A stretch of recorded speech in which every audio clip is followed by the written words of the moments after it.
digital hari ini, pendidikan pengikut berbat tengah pantas.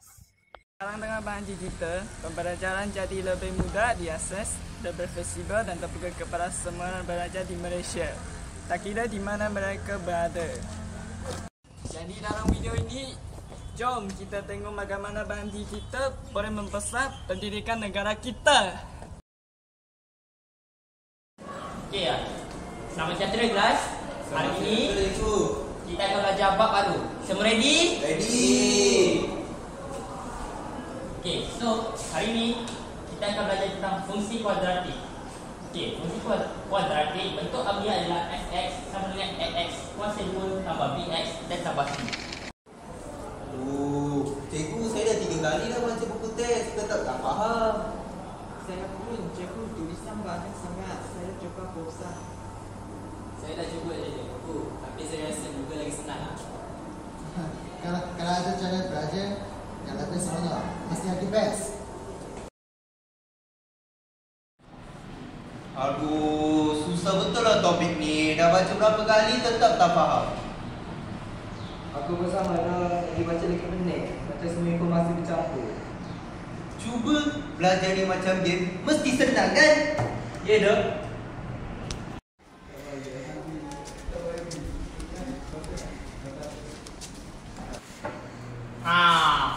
Siapa yang cakap belajar tu susah?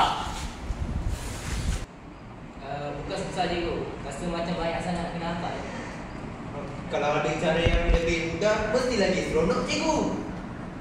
Kalau macam tu, jom ikut cikgu. Baik. Okey, semua ambil duduk, ambil tempat. Baik cikgu.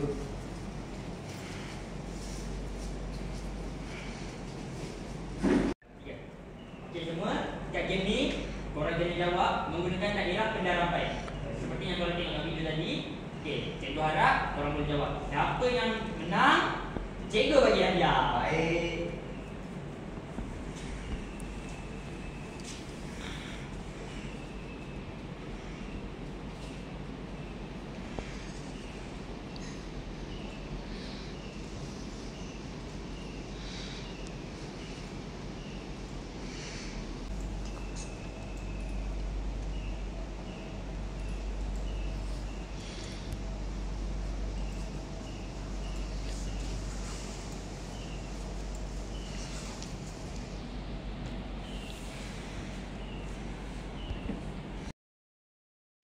Siapa yang menang game tadi?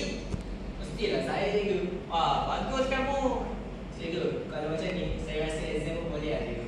Lepas ni, bulan gaji saya dah guna laptop juga cikgu. Bagus. Inilah kelebihan teknologi. Kita boleh belajar dan bermain game dalam masa yang sama. Semua seronok? Seronok. Dengan hasil ni, tekan kelas dah ada, tekan pesan semua dah ada. Entahlah, diorang ni asyik nak hilang je.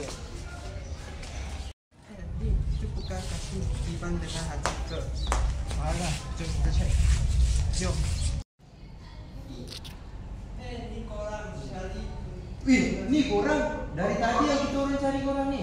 Mana korang pergi ni? Aziz, aku rasa cara belajar macam ni lagi best daripada baca buku teks je. Betul. Tak sangka pula video dengan quiz online boleh buat aku lebih faham.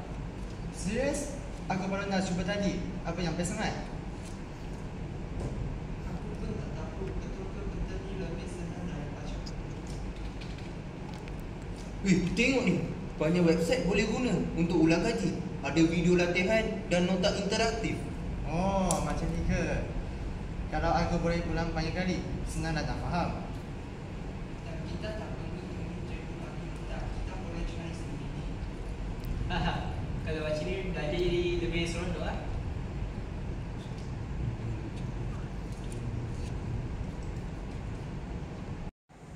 Wah, nampaknya kamu semua seronok.